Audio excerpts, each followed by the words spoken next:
Welcome to the Pen Man. Today I'm bringing to you the Asvine J16. This pen comes in two finishes. This is the what they call the brushed titanium because this is a titanium pen on these parts of the body. Obviously this is not the cap band, and the clip and these other bands are not titanium. So they have this brushed version, and then they have what I saw is described as a bright version or shiny. I almost got that because I kind of liked the way it looked, but I was thinking it might end up being a fingerprint magnet. So I went with the brush. The brush actually cost a little bit more. This was around, I think this was $59 or 58, something like that, and then the bright was 56. I believe that was the case. So let's go ahead and just kind of do a little tour of the pen. You have your basic cigar or torpedo shape, and it just comes back here. It might widen just slightly there, but not much, and then it tapers down toward the end. Nothing fancy about the body finial. And then you come up to the cap. From the band, it tapers down to the cap finial, and again, nothing fancy about that cap. The clip is one of these washer style clips, and again, nothing fancy. It just is kind of an unassuming design, but it's classy. The tightness of, or the firmness of the clip is pretty firm, but it is usable. I've carried it around with me a couple of times and I didn't have a problem with that. On the band it says Asvine, and you come around here and there's the J16.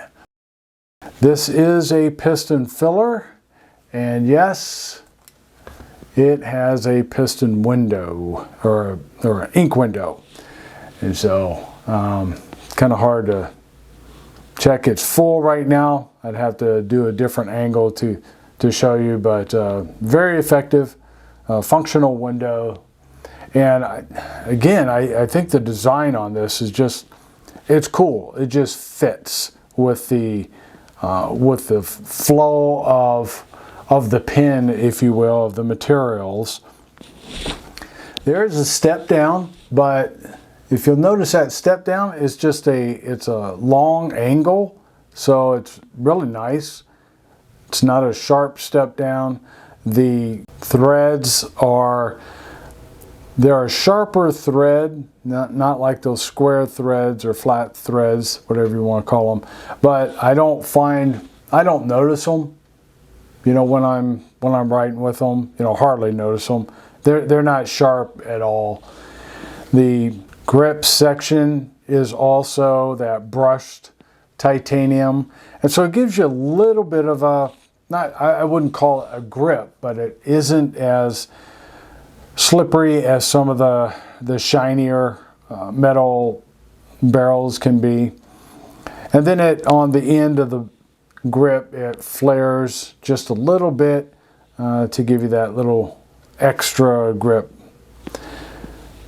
The nib, it kind of looks like that new style of Yovo. I'm not sure that that's what it is.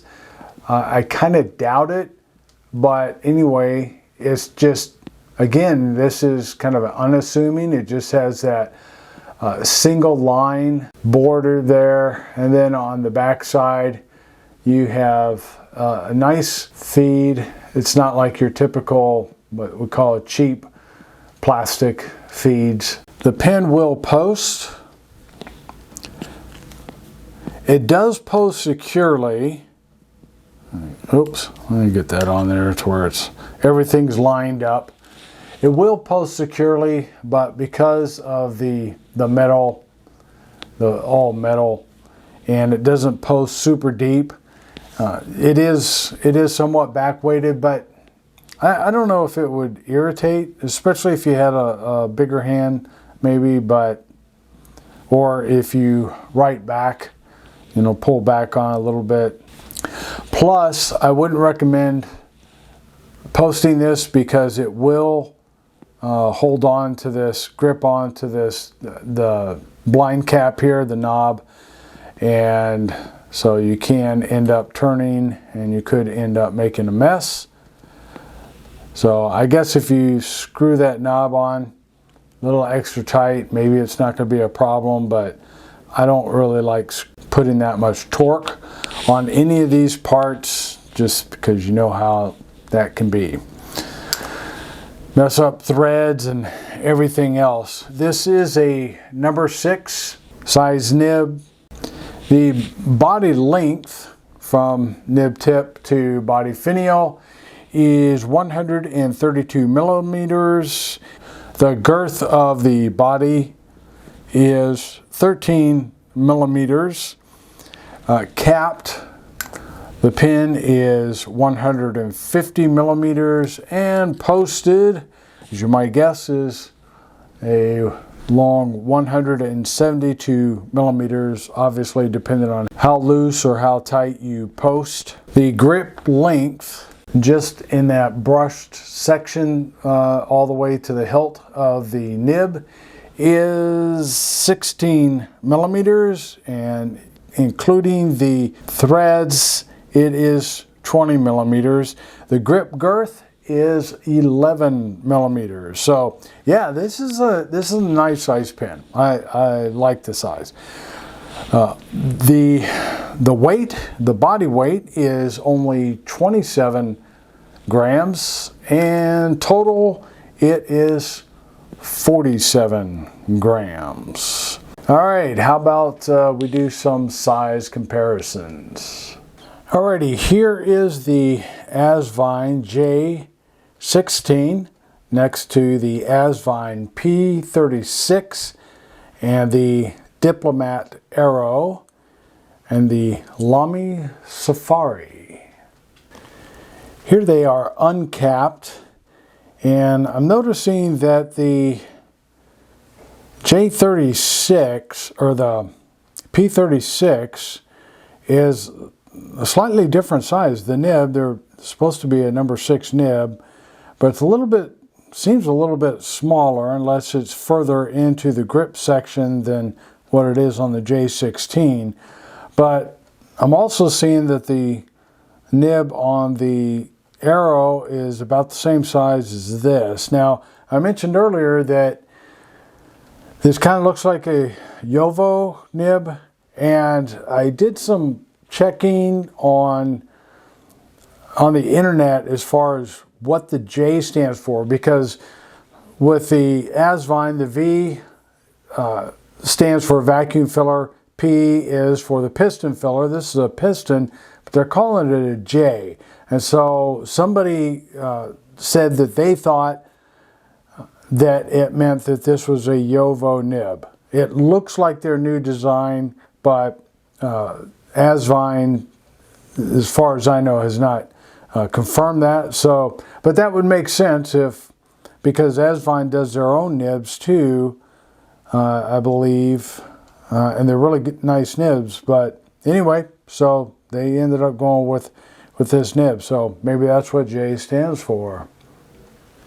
And here they are posted again as the J16 and the Asvine P36. I wouldn't recommend posting just because of the weight, but this isn't too heavy, but I think it does grip on to its piston knob as well. There you have it. Okay, how about for the writing sample?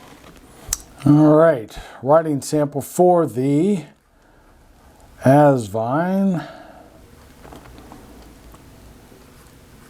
J16 titanium.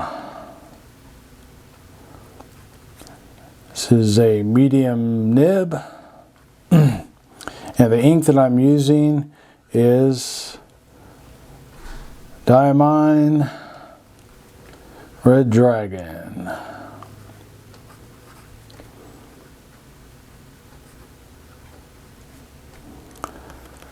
Very nice writer, very smooth.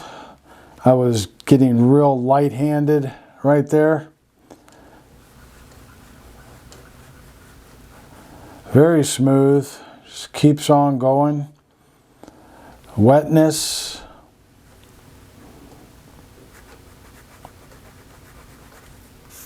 And a good flow. Line variation.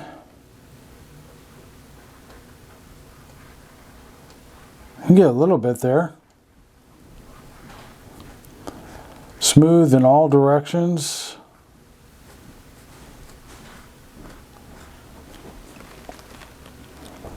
Let's see, reverse writing. Pretty smooth reverse writing. Although it does start wearing out after a while, so whatever you got to jot, need to reload after. That's still,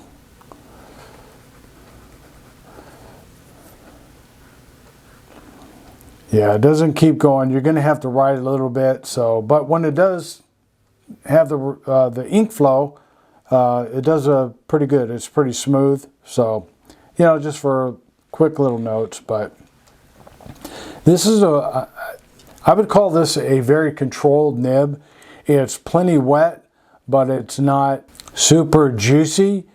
And I like a good wet nib, but I don't like those that misrepresent the nib size. The flow misrepresents the nib size. In other words, I want my mediums to write like a decent medium without going into the heavy broad category. So anyway, so very well behaved ink flow there, and like I said, very smooth.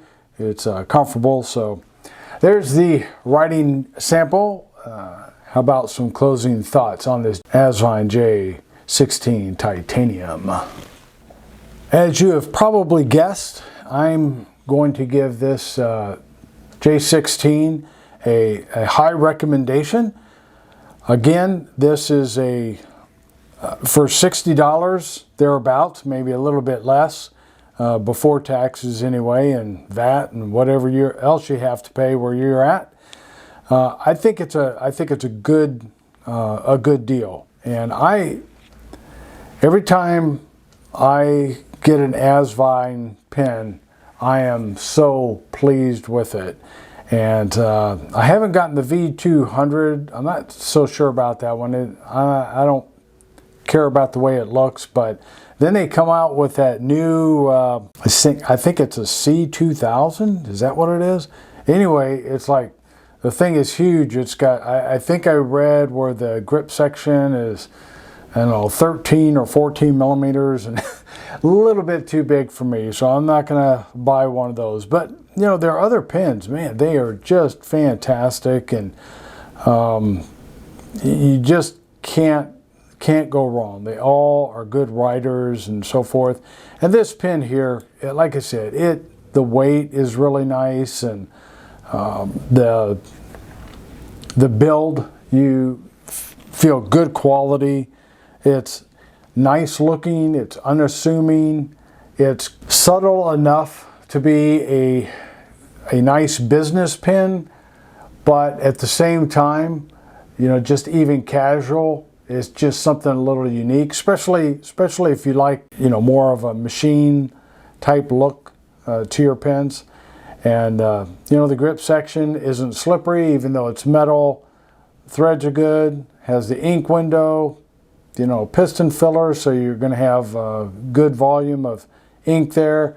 Terrific mating of the nib, and maybe if this is a Jowo nib, maybe that's why Asvine went with this nib, is because it just kept the clean design all the way through. Otherwise it would have been clean, and then you'd have all the scroll work and the fanciness on the nib, and so maybe that's why they went with a JoWo nib, if, like I said, if that's what this is. So, you know, the pen speaks class without shouting for attention. It does what it's made for, and this pen does so superbly. Again, the unetched, unlabeled nib actually fits the overall design well. Even the unassuming M for medium on the side of the nib is not a distraction. The Asvine J16 is well worth the price, in my opinion, and more worthy still to write your most important lines. So there you have it, Asvine J16 in titanium. Thanks for watching. You have a great day.